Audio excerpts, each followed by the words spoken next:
Është folur për një grup i cili grupi i atentatorëve i cili flitet që ka realizuar ngjarje të tjera të rrezikshme, vrasje, ekzekutime, plagosje. Pra është një pra flitet për një grup që kur del nuk gabon dhe është gjithmonë efektiv, pra e realizon vrasjen. Dyshohet se ky grupi ka vrarë edhe Brillant Martinaj, pra parë dhe nga mënyra si është ekzekutuar Brillant Martinaj, kushëriri Ervis Martinaj. A shikoni ngjashmëri mes dy skenave? Kjo kërkon një analizë. Analizë do të thotë që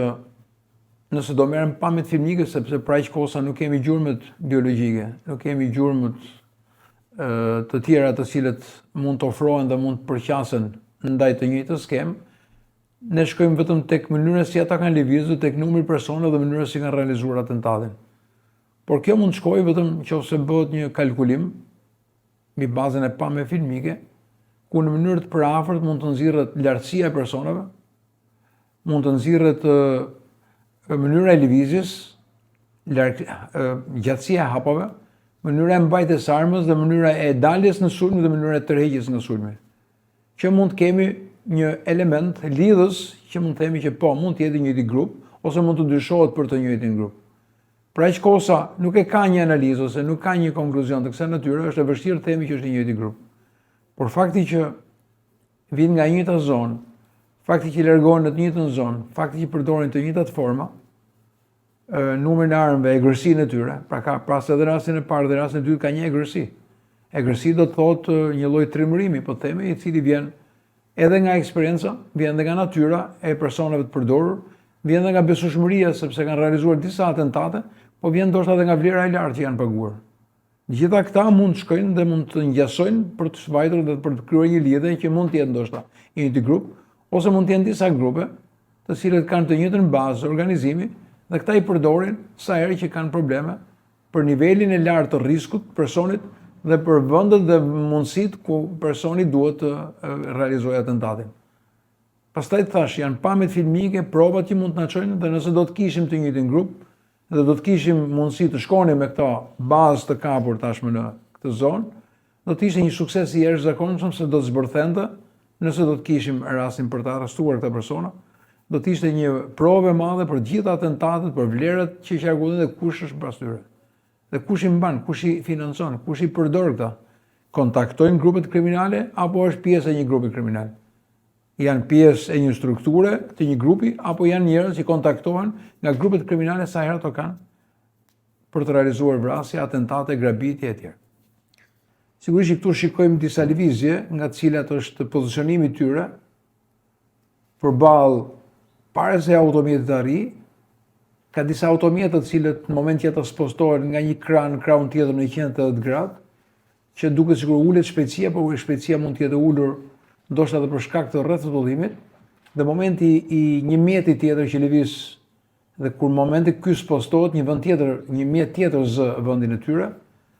dhe pastaj kemi momente që sapo arrin dalin nga automjeti dhe godasin. Pra kanë një informacion perfekt me sa duket, sepse ka një sinkronizim të lëvizjeve për të mos ndetur gjatë në vendin e goditjes, sepse me sa duket mund të kenë qenë dhe objekt ose mund të ishin dhe objekti rojeve të sigurisë, të cilët shpeshherë ku ka mjeta që ndalojnë i kërkojnë të lëvizin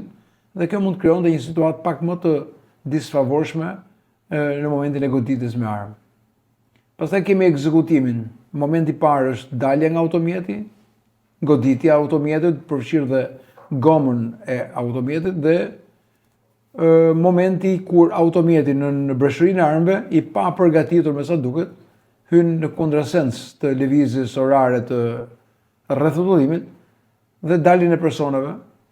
lëvizjet e tyre tregojnë një lloj maturie, veprime ushtarake të paktën të mirë organizuara dhe momenti kur një armë bllokohet me sa duket o çështje teknike ose çështje e fishekëve, nganjëherë fishekët e poliçanit kanë dhe problematik tek arma dhe momente se si ndihmohet nga personi tjetër për armë dhe ekzekutimi final afrohet tek makina me qetësinë absolute dhe bën goditjen derisa bindet që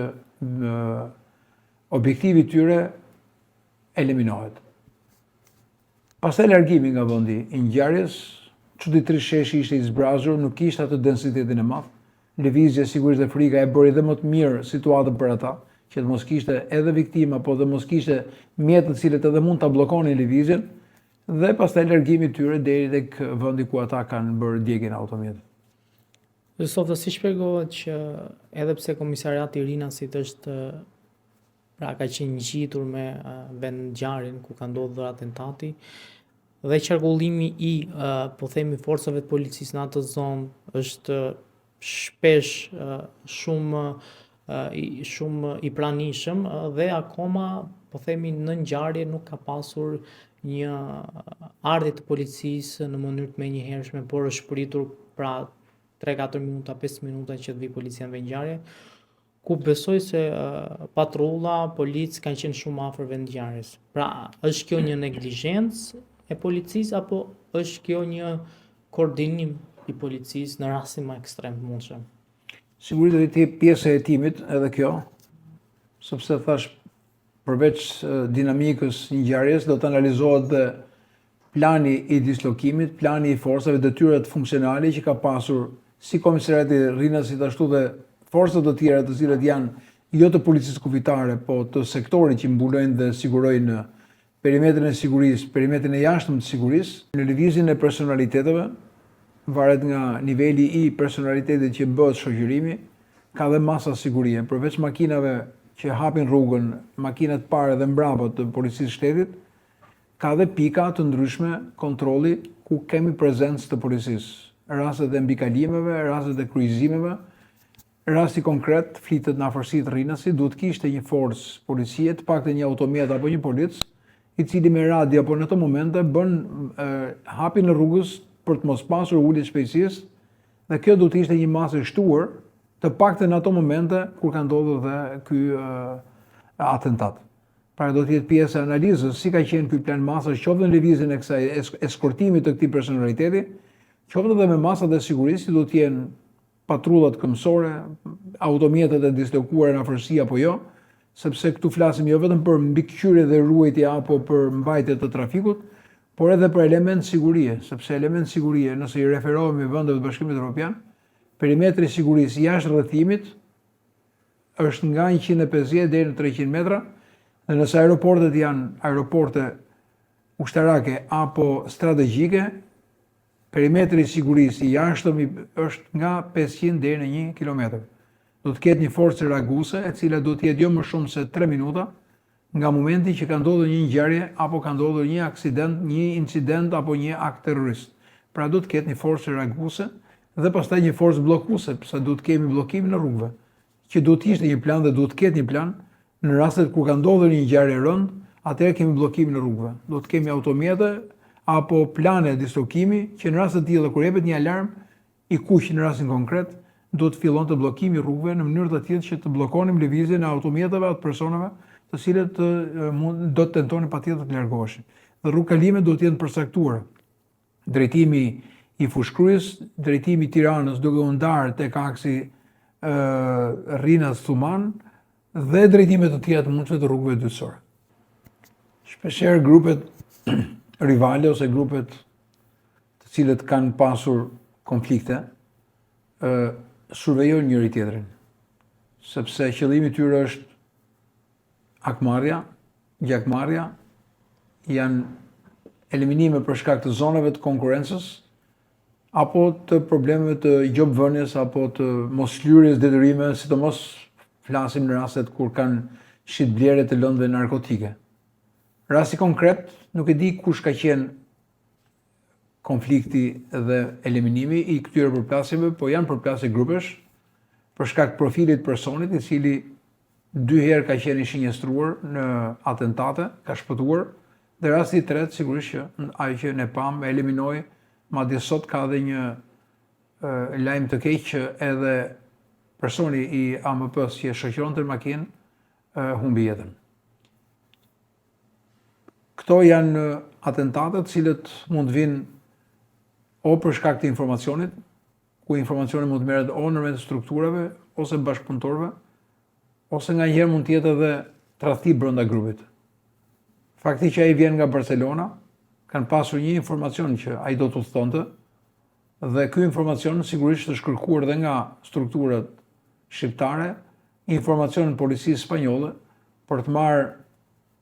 pamje apo jo nga aeroporti, persona të dyshuar apo jo që mund të kenë ardhur, apo informacione për çfarë ai ka qenë në territor, koha që ka qëndruar dhe vendet ku ka lëvizur. Kështu mund të jetë më e plot për të nxjerrë dhe për të hetuar, për të vajtur tek të dyshuarit e mundshëm që kush mund të kenë qenë atentatorët ose porositësit e kësaj vrasje apo të këtij atentati. Do të merren pamjet filmike nga aeroporti, pamjet nga vendi i parkimit të automjetit dhe të gjithë dinamika e kamerave të mbledhura të aeroportit, të vendit të atentatit, para, gjatë dhe pas, dhe rrugkalimi deri në momentin ku makina ka vajtur dhe është djegur. Policia doli me një deklarat për mediat ku tha që kishte shpallur në kërkim ylli Zallën. Në banesën e tij në fushë Kruje janë gjetur municione dhe dyshohet se makina që është përdorur në atentatin e Rinasit ka dalur nga aty për të shkuar në Rinas. Ky është një informacion interesant, sepse fakti që ka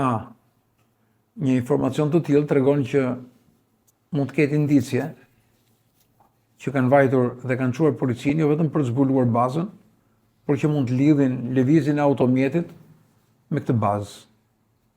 Por baza të tilla ka në këtë zonë, sepse Fushkruja është një rrugkalimi i aktivitetit kriminal. Thuhet edhe për bastion, për shumë arsye, sepse një pjesë atentateve nisin dhe rikthehen përsëri në këtë zonë, në këtë aks, për shkak të rëndësisë pozicionit gjeografik, për shkak të historisë, ku jo pak atentate kanë përfunduar në këtë zonë, kujtojmë rastin e vrasjes së bankierit Santo, rastin e atentatit në Don Bosco dhe atentate të tjera të cilët mjetët kanë vajtur në këto drejtime dhe djegjet janë gjetur pikërisht në ato akse, në ato zona rurale, me sa duket janë zona të cilët janë përshtatshme për ta, ku kontrollet policore janë më të limituara, ku zona është e heshtur, pra kanë kodin e heshtjes, por dhe vendet dhe bazat dhe bastionet e tyre janë pikërisht aty sepse jo pak raste janë zbuluar depo të armatimit, janë zbuluar ambiente ku ka pasur jo vetëm armë dhe lëndë narkotike, po kanë pasur dhe infrastrukturën që përdoren zakonisht për atentate, si maska, lëndët eksplozive, radiopolicie dhe elementë të tjerë, siç janë ambientet apo oficinat ku përgatisin edhe makinat e vjedhura i përgatisin këto për atentate. Dhe kjo ka qenë një makinë e cila ka lëvizur me targa greke, targa të vjedhura, një makinë e vjedhur, e mbajtur, e ruajtur, sigurisht në një nga këto ambiente dhe përshtatur dhe përgatitur për të realizuar një atentat të tillë. Prandaj kjo është një punë e mirë, por jo e mjaftueshme për ta lidhur atentatin, bazën me ngjarjen. Nëse do të kishim një lidhje, do të lehtësonte shumë dhe do të hidhte hapat e para drejt zbulimit të autorëve apo të grupeve të organizuara për këtë atentat. Sa mund të jetë kosto e këtij atentati? Kosto e një atentati përcaktohet nga shumë faktorë. Përcaktohet nga objektivi. Nëse objektivi është një biznesmen, nëse objektivi është një person me shkallë të lartë rrezikshmërie, nëse personi është i lidhur me grupe kriminale dhe është pjesë e këtyre grupeve të strukturuara, vendi ku do të realizohet atentati, niveli i rrezikshmërisë atij vendi, lloji i armëve dhe mjeteve që do të përdoren, llojet e mjeteve të transportit dhe numri i mjeteve të transportit që do të përdoren, pra të gjitha këta përbëjnë atë që quhet për llogaritje të një kostove. Kur ka atentate të cilët janë të rralla, kostot janë shumë më të larta. Kur ka atentate që janë më të dëndura, tregon që ka rënë dhe çmimi dhe pagesa ndaj këtyre atentateve. Por mendoj që ai automjet ka një kosto, vendi ku realizua ka një kosto, për shkak të një niveli më të madh të prezencës dhe rrezikshmërisë zonës ku mundësia të biesh në gracë nga strukturat policore, të ndalohesh nga policia dhe të përplasesh me strukturat policore, e bën atë më të rëndë, por besoj se Në qoftë do të themi kishim 3 apo 4 Kalashnikov, kishim minimalisht 4 persona, nuk e di kishim 1 apo më shumë makina, nuk e di kishim edhe grupet e informatorëve, nëse këto informatorë shtrihen nga Barcelona, mund të kenë qenë pjesë e udhëtimit në avion, nga momenti i zbritjes dhe personat pritës e tjerë, pra flasim për një numër të konsiderueshëm personash, dhe në këtë kuptim mund të themi që vlera e një atentati të tillë mund të shkojë edhe në 1 milion euro. Pra, kjo është një përllogaritje, nuk është se kjo është vlerë, sepse vlerë është në momentin kur do kemi përgjime, zbërthimin e aplikacioneve, kur flitet midis tyre, dhe her pas here, vlerat kanë qenë të tilla. Të këtyre vlerave të cilët shkojnë nga 300.000 deri në 1 milion euro. Prandaj, ky kalkulim vjen pikërisht mbi bazën e kësaj analize për koston.